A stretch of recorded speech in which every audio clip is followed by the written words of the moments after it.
It is time to breathe again on the latest Breath of Fresh Air webcast, streaming live on YouTube, Facebook, and Twitch. So here we are, a special Thursday evening edition of the show. Couldn't get on there Tuesday because I was down with family. So wanted to spend those last few minutes before I came back, be with them. And here we are later on in the week. Also, I have somewhat special guest. No. This guy. I showed up. Boy, Patrick Brackett is back with us, so it's good to see you back on the show, Patrick. Good to have you back. And, good to be back. I say too so much of a hiatus, man. Yeah, right. No, you had a lot of stuff going on too, man. So it's good to see you back on the fold. And look, you're always special, so don't worry about it. I'm always a special guest. I'm here almost every week. Almost. Yeah.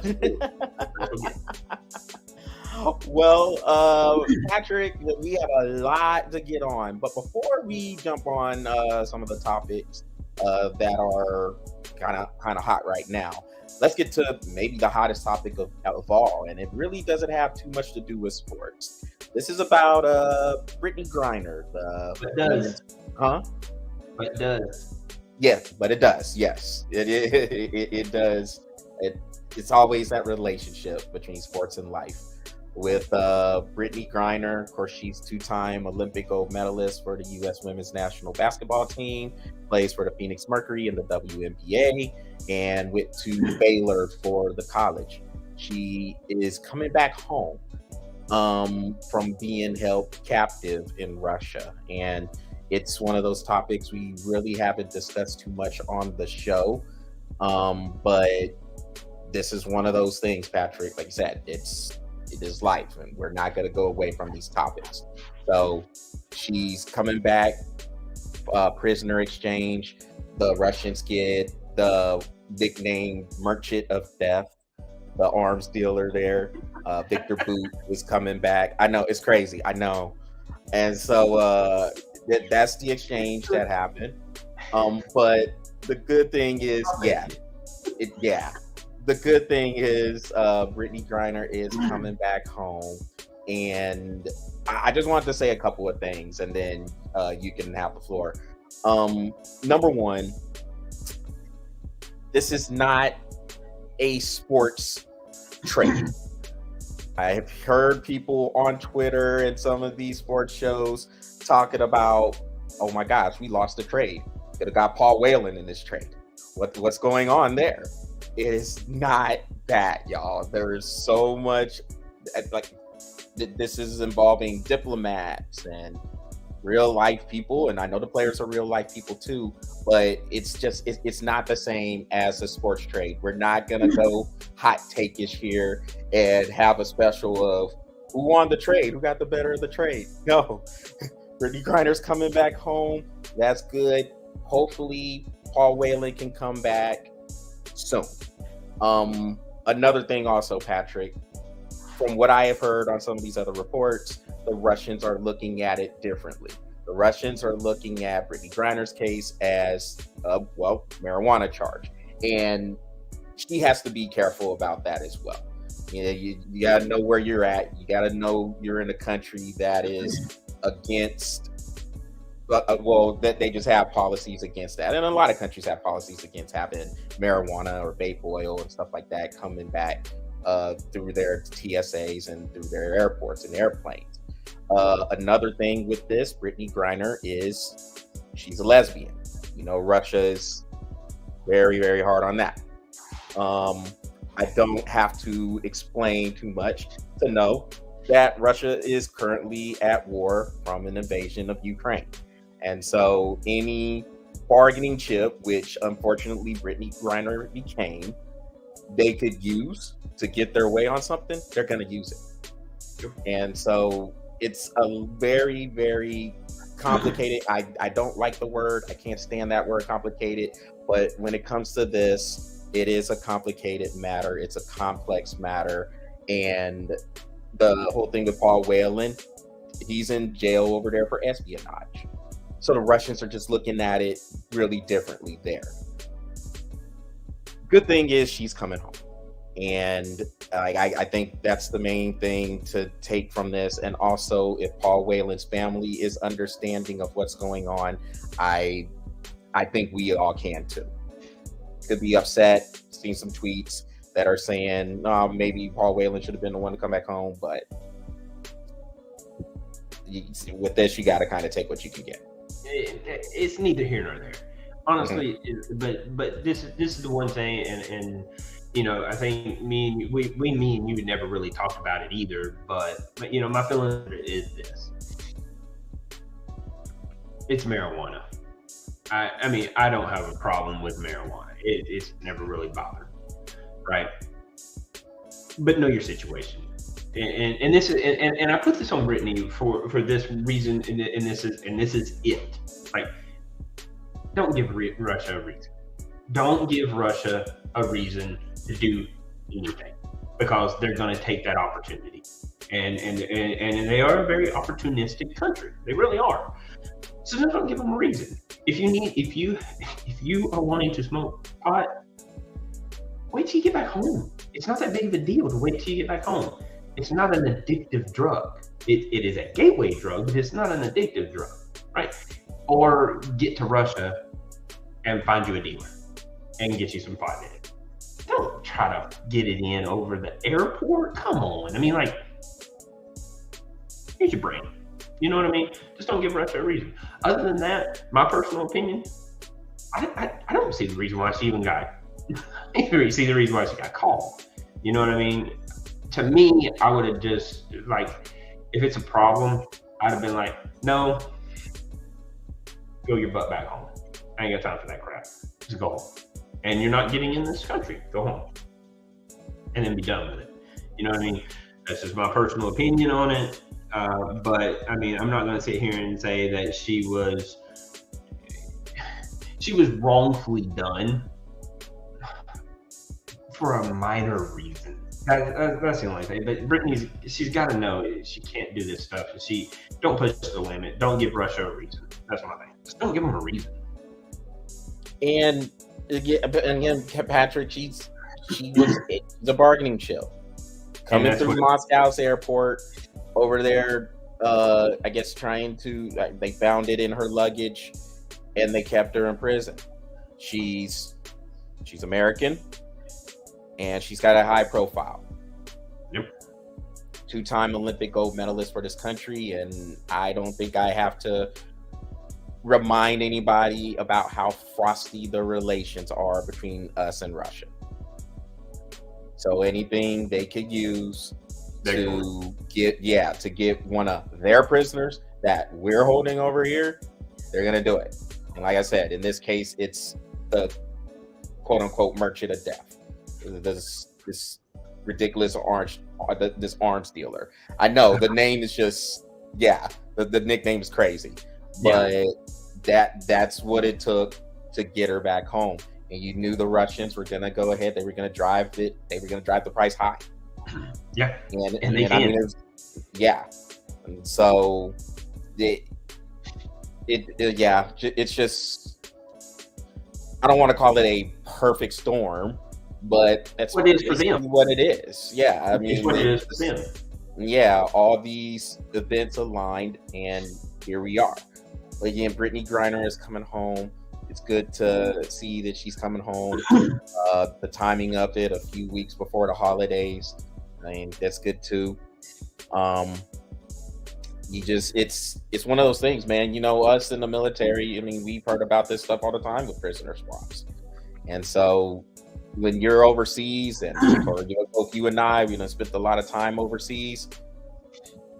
I'm with you. You have to know the rules. You have to be careful with the rules, because as a lot of us as Americans, when we go over to these countries, we think it's our rules. No, those countries have rules that we have to abide by, or we might end up in jail.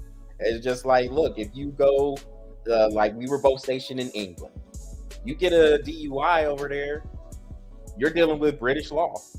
If you're on their property, you're on their soil, you're dealing with British law. And those laws are actually probably a lot rougher and tougher than they are even over here. Yeah. So it's just the Germany, the lollipop, man. Mm-hmm. I mean, they drop that, they don't have to chase you. And if you keep running, they have legal right to shoot you. Yeah. I mean, hey, look, I seen one drop, man. That was it. Yeah. So we have to be careful. And when we go over to these other countries, go over there, have fun, do what you got to do. But you have to know the rules. You have to understand the customs, the courtesies, the rules and regulations they have over there. And unfortunately for Brittany, she got caught with this vape oil, marijuana, hemp oil, whatever it was in the suitcase. And then she just became the ultimate bargaining chip, unfortunately. But good that she's coming back home. And I just wanted to take a little bit of time to talk about this because we haven't really talked about it on the show. And, we're not going to shy away from these issues.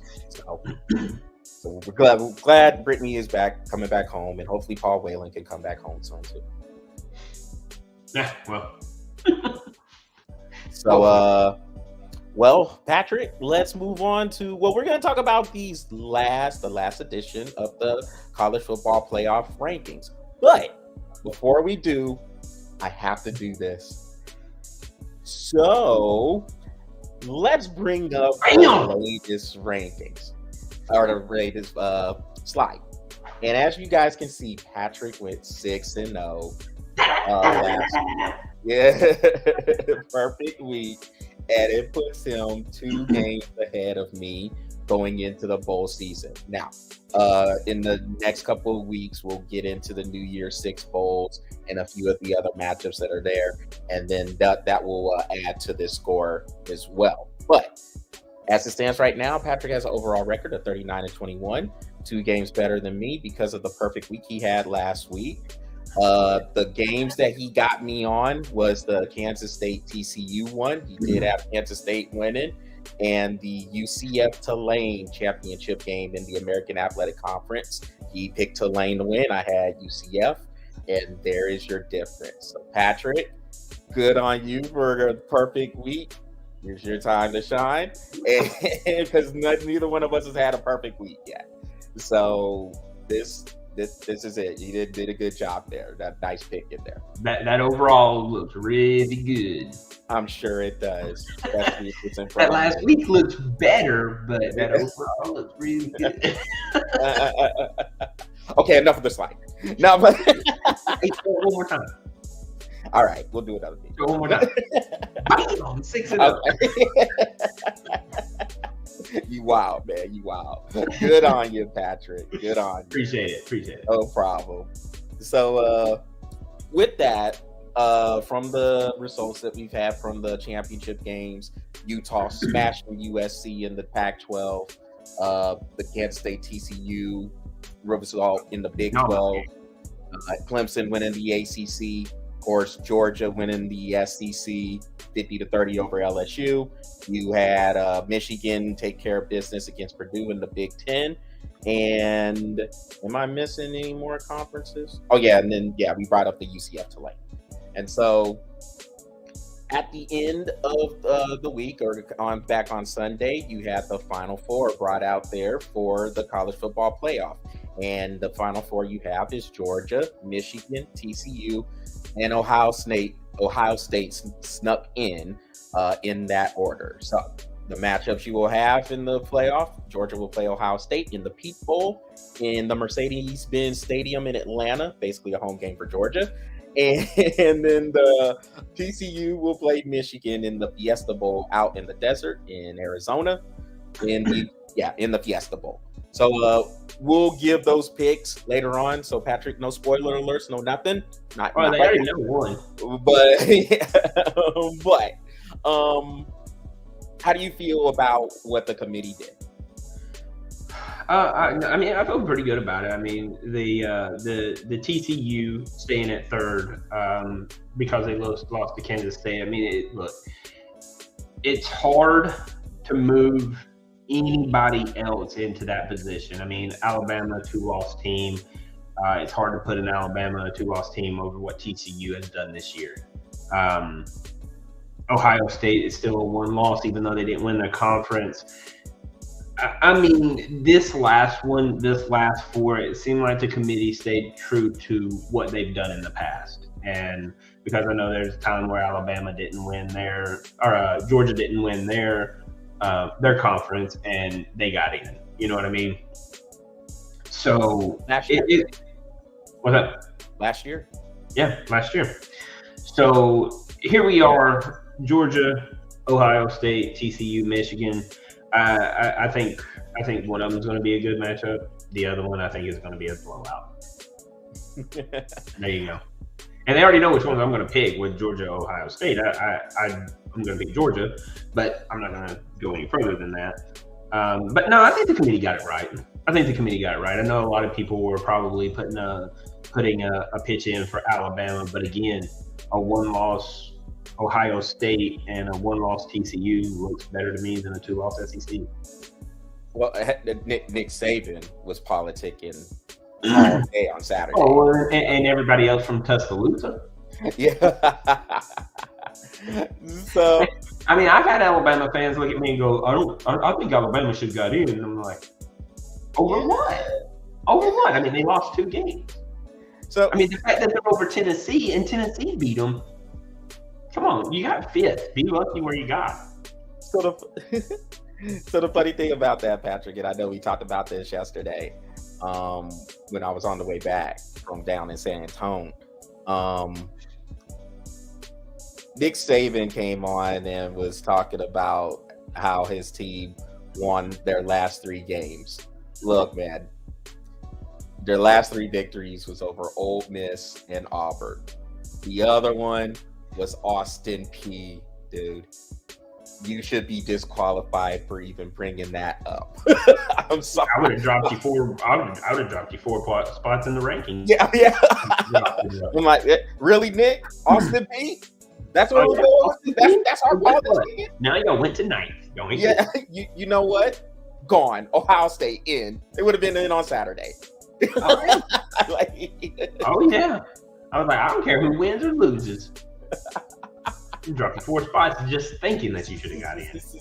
I mean, and don't get me wrong. This is coming from a person that I mean, Alabama's a good team. They're a really good team, and I think they've been better in the past, and I honestly think they'll probably be better next year. They just they're not going to win every year. You know what I mean? And I don't think Alabama fans need to worry. I mean, a lot of people are like, well, I think this is the beginning of the end of Alabama because they went 10-2. Come on, right? They still want that. Hold up. Yeah, give me a break. Calm down. Yeah. Calm down. Nick Saban is still Nick Saban, regardless of what anybody says. You know, and I mean, come on, they finished 5th. That's not a bad ranking for a 10-2 season. And honestly, you could look at it, and I know a lot of Alabama fans are going to be like, well, this is a disappointing season. Okay, fine. I can understand a disappointing season, but don't rule them out yet. You know what I mean? It's a 10-2 season. I mean, geez. You know, I mean, Oregon went 9-3. Calm down. Yeah, I mean, can we get over ourselves, Alabama fans? I mean, disappointing season. Sorry, y'all didn't make it to the college football playoff 1 year. Like, give me a break. Like, they don't. It doesn't seem like they realize that Alabama, what they are doing, the amount of success they have had under Nick Saban is completely unheard of, completely unprecedented. What team wins 6 national championships? Like Alabama. So when did Nick Saban take over? 2007 was his first. 2008. Yeah. So I think it was 2007. 2007 was his first year coaching there. They have almost won a championship every other year. If you're gonna do the averages, every other year almost. Yeah, so let's calm down. This is not the beginning of the end of Alabama. Alabama will come back playing very well next year. I mean, Nick Saban's going to recruit well. So let's put a pin in it. I mean, look, you're not expected to win every single year, so calm down, Alabama fans. The committee got it right. They did. I mean, a one-loss Ohio State, regardless of their schedule, is a better look than a two-loss SEC team. And look, I'm not a Big Ten fan, and Big Ten got two of them in there. Look, I respect it. This whole NIL thing has messed a lot of things up, but it's also made college football a beautiful thing. I mean, the fact that it's a lot different. I mean, look at TCU. Nobody expected TCU to be in the top 10, much less third. So let it play out. It's fine. You will have a good team next year, and chances are Nick Saban's gonna bust some butt down there, and he'll make things fine. Calm down, Alabama fans. It's okay. You don't get one. Please. It's okay. You will be a good team again, I promise you. And you're not even a bad team now. Just calm down. And looking at the eye test from the teams, I would say if there is a team that can knock Georgia off, Alabama might have the best chance. I mean, based off of eye tests. Like, I'm not talking about resumes or anything like that. This is just strictly just watching the teams play. Ohio State, not that impressive to me. Michigan isn't really all that impressive to me, but they handle the business. They're better than Ohio State. And TCU, TCU, I think, like you said, TCU, they came out of nowhere. This is the Cinderella story out of the four that made it in there. Nobody's expecting TCU to be in there. TCU, I don't even know if they were ranked to begin the season. They weren't. So, like I said, I mean, just looking at the eye test, yes, Alabama still has some good players there. I mean, they have a former Heisman Trophy winner there, still playing quarterback there. So, yeah, I mean, Alabama they didn't finish the business. Couldn't make a few plays. 4 points. Yeah, 4 points away from being undefeated. Yeah, 2 games by 4 points total, and just couldn't make a couple of plays there, and it cost them. Okay, sorry. But yeah, I mean, I'm with you. Everybody else just kind of cannibalized each other. A lot of 2-loss teams in the top 10. Yeah, with USC, Tennessee, Clemson, Penn State, Kansas State's 11th with 3 losses. But I mean, Washington's right there at 12 with 2 losses. So I'd say just calm down. And look, you didn't make it 1 year. Calm down. Y'all are still a fantastic team. You got a fantastic coach.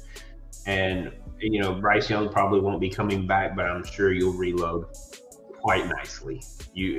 Alabama tends to do that. So they're Alabama. Alabama. Let's calm down. Enjoy the fact that what bowl they get, the Cotton Bowl? Sugar Bowl. They got Sugar Bowl. Okay, calm down. Enjoy the Sugar Bowl. Y'all probably should, you got K-State. That's a tough team. But I mean, I know we're going to go over those later, so I'll give my pick later, but it's going to be a good game. So let's enjoy the ride. Y'all don't have any pressure. Just win the game that you've got, and we'll be fine. Before we move on to the Heisman Trophy debate, dude, I am looking forward to these great bowl games, Patrick. It's not really good ones. There's a few good ones, but some of these names, man, that's what has me rolling, man. I mean, we got the Guaranteed Rate Bowl. We got the Cheez-It Bowl, the Duke's Mayo Bowl. What other crazy names we got out here? The famous Idaho Potato Bowl. Let's go. Yeah. Okay. Yeah. I don't know what to say about the bowl. The Popeyes Bahamas Bowl. Let's go.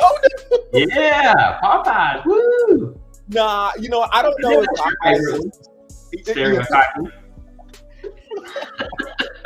I don't know if Popeyes is still the sponsor for that, but I know they were for a few years for sure. But the Bahamas Bowl.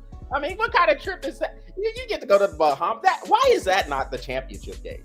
You get to go to the Bahamas for a bowl.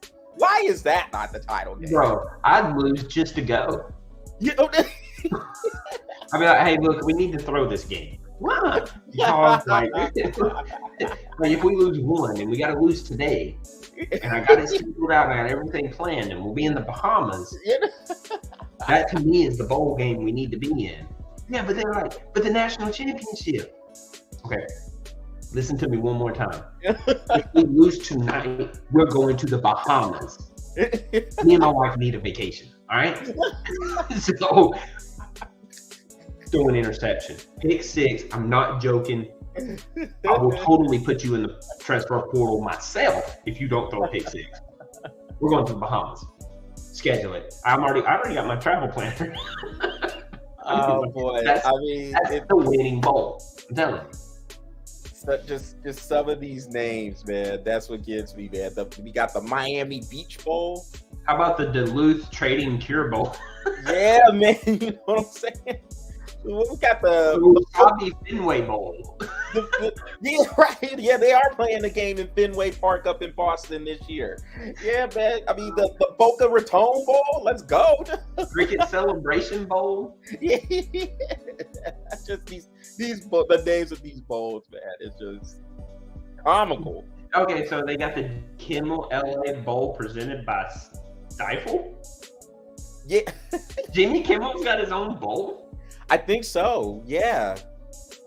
Hey, shout out to Jimmy Kimmel. Absolutely, man. I mean, dude, we got what else? We got the Pinstripe Bowl. That's the one in Yankee Stadium. So, let's go. The roofclaim.com. Yeah. The Raton Bowl. Dude, hey. The R plus L Carriers New Orleans Bowl. Now, Patrick, the crazy one. So the Duke's Mayo Bowl. Now you know how every bowl has their trophy. I think the winner of the Duke's Mayo Bowl gets dumped in mayonnaise. Yeah. It's gross. Yes. Yeah. I like mayo. I like better not. Yeah. No. I will take your scholarship. Your scholarship will the whole team. Yeah. Will lose their NIL deal. Bet.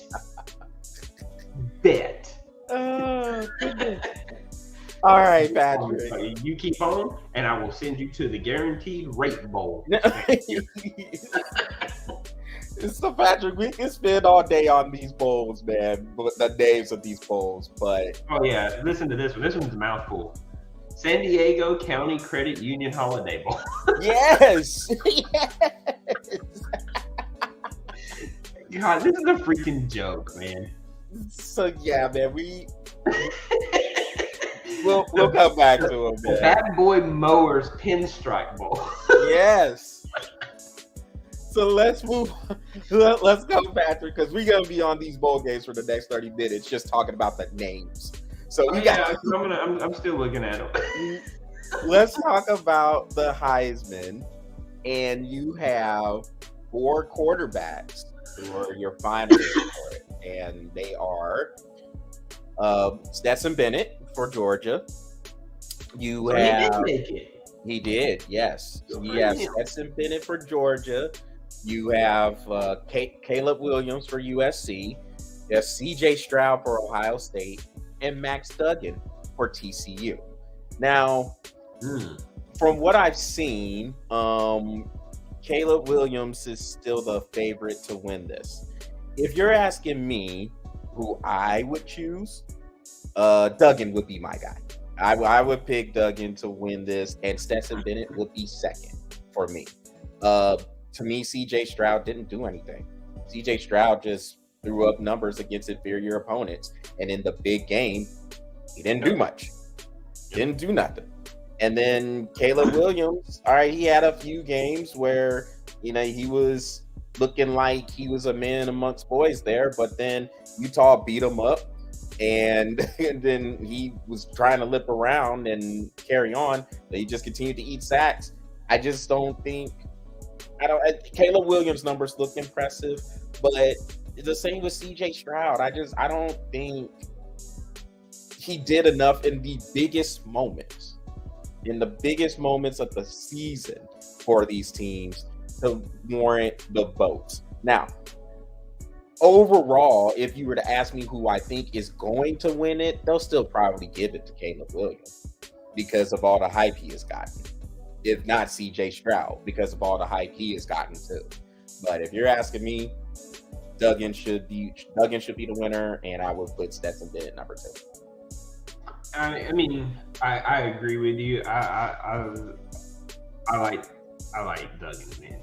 I do. And it took an overtime to beat him. But I mean, look, I think Stetson Bennett should be second, but I can arguably say that, as a Georgia fan, I gotta say it. What a story from Stetson Bennett from 2017 to today. How much he's grown as a player, a walk-on, and now an opportunity to win 2 back-to-back national championships, and he's got an SEC championship with him now. So congratulations to everything that he's done. But going into it, he is the only undefeated quarterback. And one, and two, his numbers aren't really that shabby. I mean, he had a good year. Absolutely. But Max is, to me, a little bit more of a complete quarterback. I mean, if I have a choice, if I'm in the NFL and I have a choice to look at both of these quarterbacks, I'd probably look at Max Duggan before I take Stetson Bennett, personally. No offense, because if he's off the board, then I'm taking Stetson Bennett without a doubt. You know what I mean?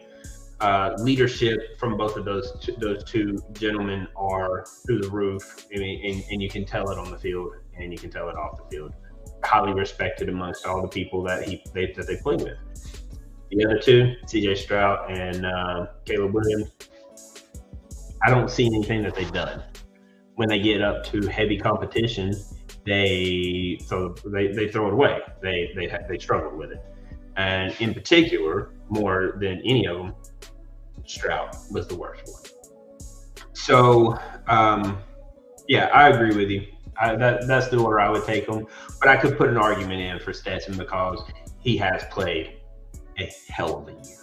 So yeah, absolutely. Yeah, like I'm not saying that it's Max Duggan hands down. Like, I mean, I think it's going to be pretty close. Like, I don't really see a runaway candidate there, but I think Duggan has done enough combo with the passing and the running that he did to put himself up amongst the top. So yeah, if it was me, yeah, he's there. But yeah, if you wanted, like, if you came to me, Patrick, and you want to make an argument for Stetson Bennett, I'm going to fight you on that argument. Stetson Bennett had a very good year. Very good year. I mean, I'm looking at his stats right now. 3,425 yards, 11th in the league. 20 touchdowns, 6 interceptions, QB rating 86.3. That's not too bad. No. For the year that he's had. And I'll pull up Max's here in just a second. I got to get to him. Yeah, I mean, like he is as well, because in comparison, it'd be nice to see what he's done. Who, Duggan? Yeah. Yeah, I think Duggan, I don't know off the top of my head. I think he's thrown for 34 touchdowns and ran for 10. So he's thrown for 33, 21, 30 touchdowns, 4 interceptions, QB rating 80.2. So in comparison to those numbers, yes. And he's ran for a few too. He's ran for a few touchdowns. But I mean, so is Stetson Bennett. I think Stetson ran for 6. I think Duggan ran for 10. Yeah. So in comparison to these two quarterbacks, these are two good quarterbacks. The only thing that Stetson has over Max is the fact that Stetson's undefeated right now. Well, all right, Patrick. Well, we'll see who wins it on Saturday. Yeah, I think Saturday. Saturday night, the ruling will come down. And then the Army and Navy game is going on too. So there's still a little bit of football before we get to the bowl season, and it'll be interesting to see who wins this Heisman Trophy. Let's go on to the NFL. And what caught your eye from last week? Let me pull up the schedule. Give me a second, Patrick. So you should already have the schedule up there. Terrible. A lot of times I do, but this time I was looking up the stats to the two quarterbacks. You got 3 screens in there. What's that? I said you got 3 screens in there. You should already. I got 2. I only got 2 now. I mean, look, like 60 inches where the screen is. But I'm using a lot of it already, you know. So the Washington New York game that ended in a tie. A little bit of that. I didn't watch the end. Apparently, that was from what I heard, that was the best part of the game. Was the very end. That's where everybody was not scoring. Dallas putting it on Indiana, dude. Indianapolis. So that game was 21-19 going into the fourth quarter. I was watching it. It was 21-19, and Dallas scored a touchdown, and then the Colts just this was worse than throwing up on themselves. I mean, it was fumbles on themselves too. Yeah. Found a way to dump on themselves again. Yeah, it was bad, man. 4 turnovers, 2 fumbles, a pick. I mean, it got bad in a hurry. But that game was not. The score looks very, very bad. But that was a game up until the fourth quarter where the Colts they gave up.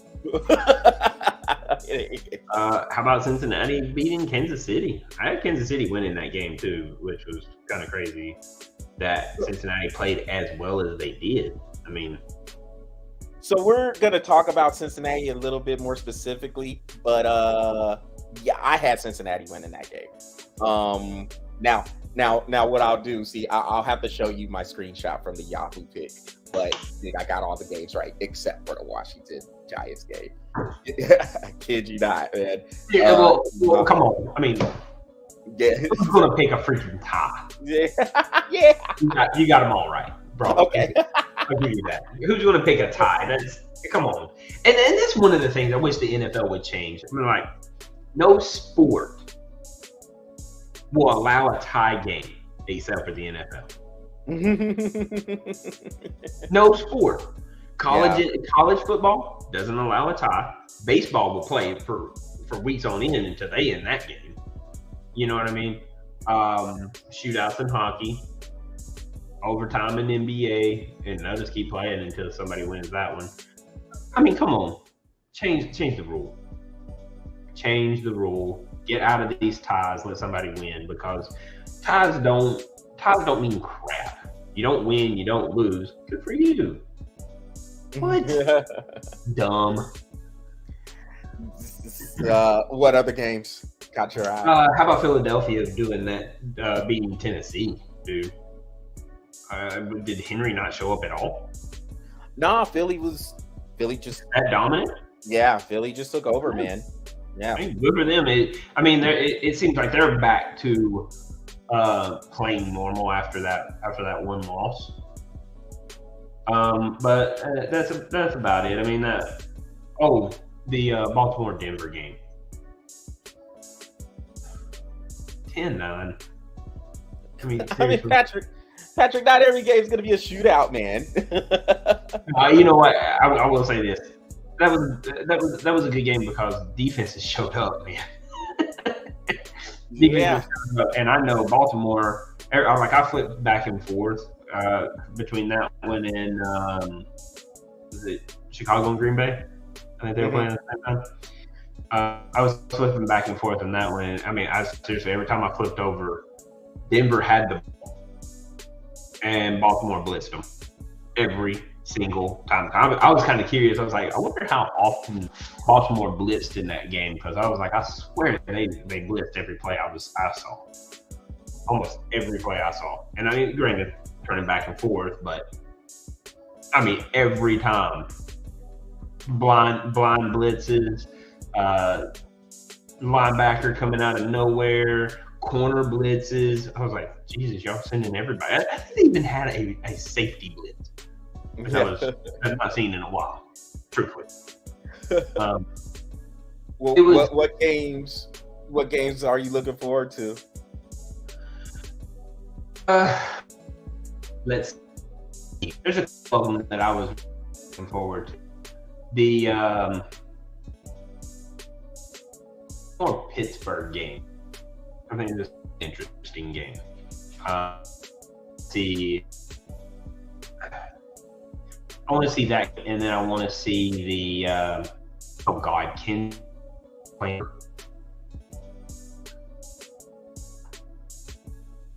Pretty one-sided. And then there was another game I wanted to see. Which one is it? Give me a second. Jets and Buffalo. I think that's going to be a good game. Yeah, the Jets and Buffalo. Yeah, it could. That one could be the game of the week. It could be. I would definitely. That's the reason why I wanted to see it, because when I saw them play, and I was like, that'll be pretty good to watch. So I'll probably be watching that one most of any of them. And then the Philly New York Giants game. The Philly Giants game. Yeah, the Giants give the Eagles some problems a lot of times. So we'll see how the Eagles go up there to New York and handle business if they can win that one by 10 or 14 points. But the Giants just match up well with them. So we'll see how that game turns out. Some of the games I was looking at, you mentioned the Kansas City Cincinnati game from last week. We'll get into Cincinnati a little bit more here in a little bit. The 49ers beating the Dolphins like they did, 33-17. And I said there was a couple more. Yeah, what the Eagles did to the Titans. I thought the Eagles would win. I didn't see them winning by that much. And the Lions. So they're not a playoff spot in there, but this was the matchup between them and Jacksonville of a couple of teams that are kind of up and coming. And I felt it was one of those games where it could be a sneaky game of the day because it's just two teams. I thought it'd be really entertaining, but the Lions came in there and blew them out. So, I mean, that was pretty surprising to see the Lions do that. Coming in, they have the Minnesota Vikings coming in this week. Don't be surprised if the Lions win that game. I think Minnesota will probably win, but if the Lions won that game, that wouldn't surprise me at all with them playing. Lions have become very scrappy. Yeah, they are. They've been in a lot of games this year. I mean, they could have more than the 5 wins they do have. I think we talked about this a couple weeks back, where I mean they were 4-6. I think was the last time we talked about it, and we said they could easily have been 6-4, 7-3. Yeah, they're there. I have to give Dan Campbell credit. They do play for them. They play hard for them, man. Mm-hmm. Looks like they are starting to make some strides there. Let's look at these two teams real quick. So one was the Bengals. The other one's going to be the 49ers. So the Bengals, like you said, they beat the Kansas City Chiefs 27-24. Can we put to bed now Cincinnati not being a threat? Because so you weren't on the show last week, but I said last week, watch out for the Bengals. Do not count this team out. This is your AFC champ, your defending AFC champ, who is starting to get healthy. And they were 7-4 then, and now they knocked off the Chiefs again. This is the third time in a row they've beaten the Chiefs, including in the AFC Championship in Kansas City last year. Yep. So Cincinnati is a threat, people. Stop. Don't sneeze and don't act like Cincinnati is not going to have anything to do with this result. They beat Kansas City. Buffalo will come to them a little later on in the year, and so will Baltimore, which that could be for the division, the AFC North. And as it is, they're both tied. They're tied. Yeah, that's what I was going to say. They're tied right now. Now, I always say this: don't eliminate a team in any season, because statistically, they are still there until you see that E beside their name in the standings. When you see that E, that will officially mean they're eliminated. Yes. So, I mean, even the Rams. I mean, look, they could go on a crazy win streak for the next 4 games, 5 games, or however many more is left, and everybody else could take a dump in the bed. You don't know what could happen. You're right. You're right, but I think the Rams are in trouble. I think the Rams are. Yeah. Don't count them out until you see the E. And this is what I mean about Cincinnati. I know you talked about them last week, but Cincinnati, man, they're AFC champs and they're tied right now with Baltimore. Don't count them out. And they beat Kansas City. Everyone's darling. You know how Kansas City, everyone wants to act like Kansas City is unbeatable. They're not. Kansas City's not unbeatable at all. Now, are they tough to beat? Yes. They're tough to beat. But if you put some hits on Travis Kelce, get a little bit of pressure on Patrick Mahomes' face, then you can do something against them. And you can move the ball on their defense too. But Cincinnati is just a good team. This is not a fluke with them. And I think people wanted to say this was a one-hit wonder. This is a team, they just got hot at the right time. Cincinnati has players. I mean, when you have Joe Burrow as your quarterback, you have a shot any week. When you got weapons like they have, like Jamar Chase, like Tyler Higgins and T. Boyd, or T. Higgins and Tyler Boyd, my bad. I mixed up the name. But when you have weapons like that and a solid defense, you're good. Cincinnati is good. If they can get a little bit more protection for Joe Burrow, there's no reason why I don't think they can win the Super Bowl. They're that good to me. They're that good. Yeah, so let's not count out that. And then with the 49ers, man, so we mentioned the win over the Dolphins. This is me going at people right now, Patrick. This is the coming to Jesus part. So Jimmy Garoppolo, he's out for the year, or at least until the playoffs with the broken foot. And a lot of people decided, the 49ers don't have a shot now that Jimmy G is hurt.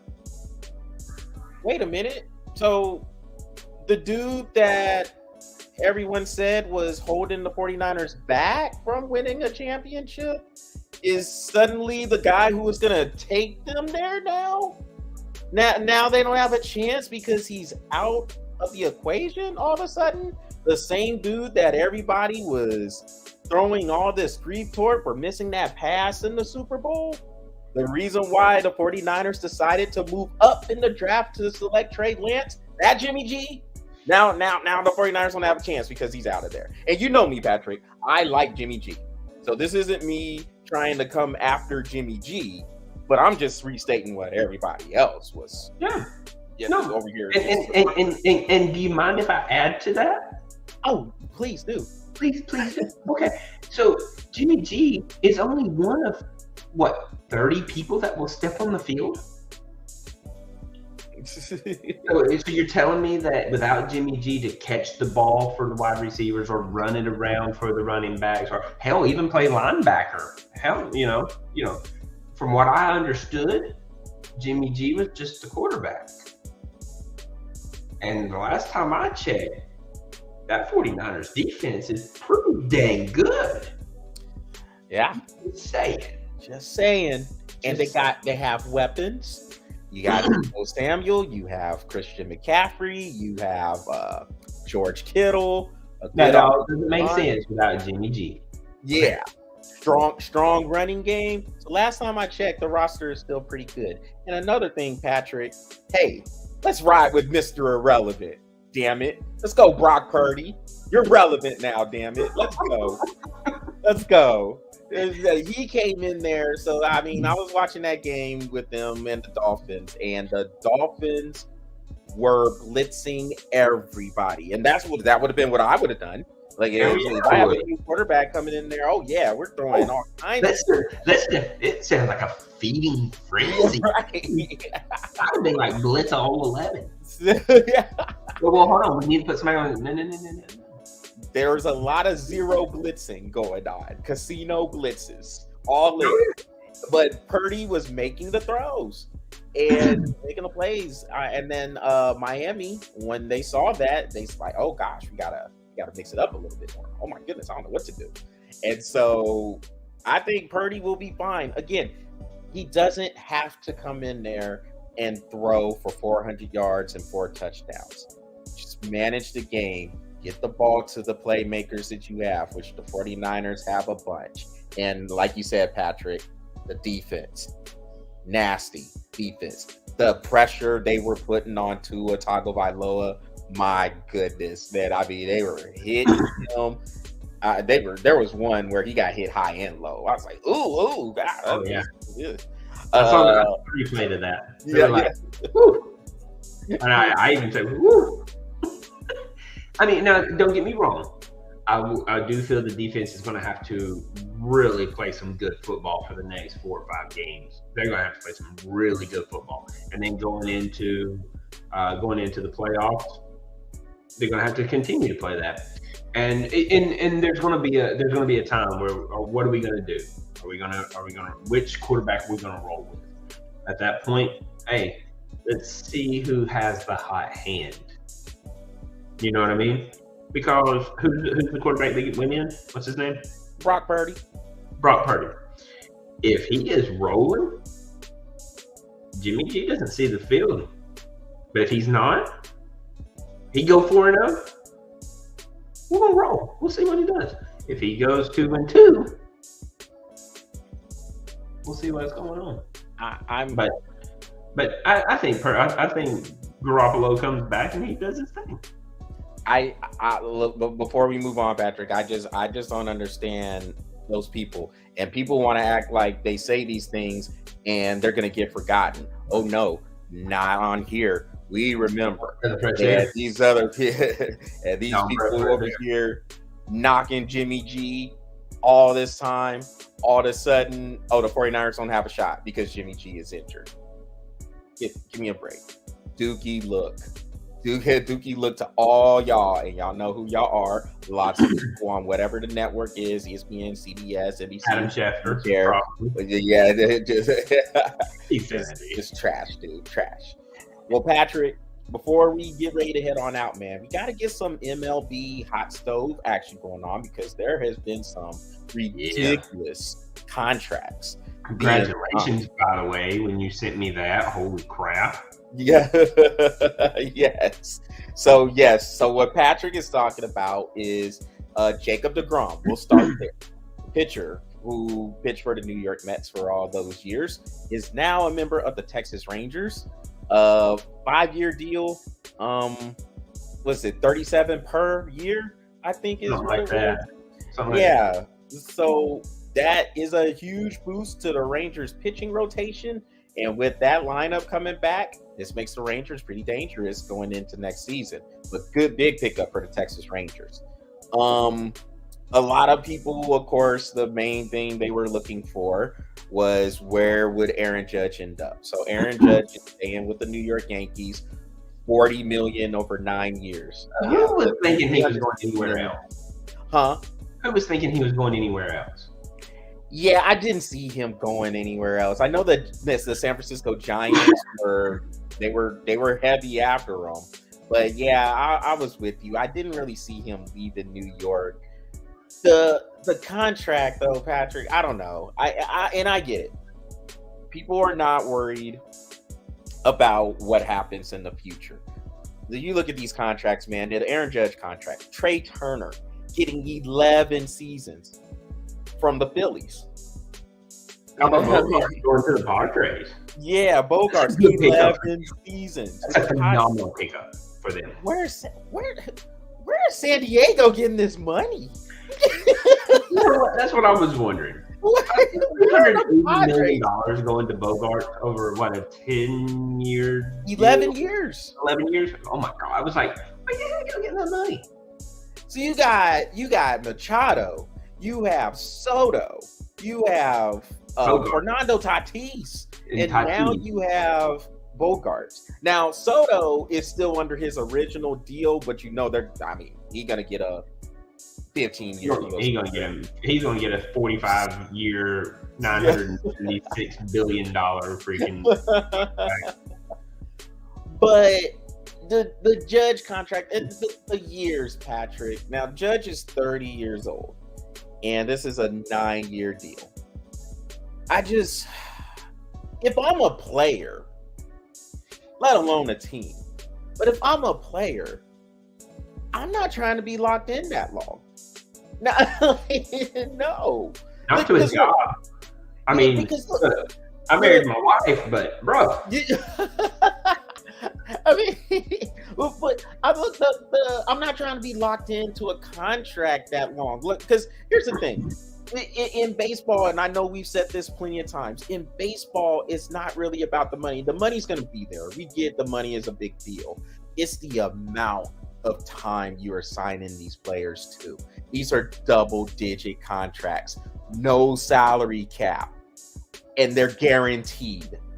So no matter where they go, they are getting all the money that is agreed upon at that time. That is the thing that is different from the other sports when it comes to Major League Baseball.